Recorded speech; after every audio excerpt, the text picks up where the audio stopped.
Hello everyone, I am Syed Nadir Kazmi and you are watching Learn More with Nadir Kazmi.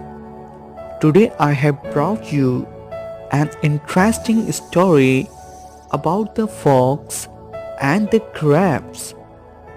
Once a hungry fox went out in the search of something to eat.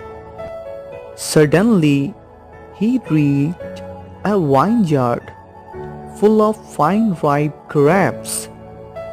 The grapevines were beyond the fox's reach. He tried his best to reach the grapes. He jumped again and again, but failed. At last, he became helpless. He tried no more and went away, saying that the grapes are sour, I don't need them.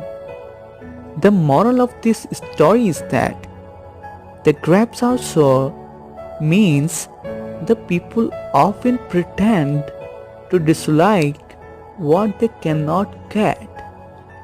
I hope you like this story. If you want me to make more videos like this, so subscribe to my channel. Goodbye, take care and Allah Hafiz.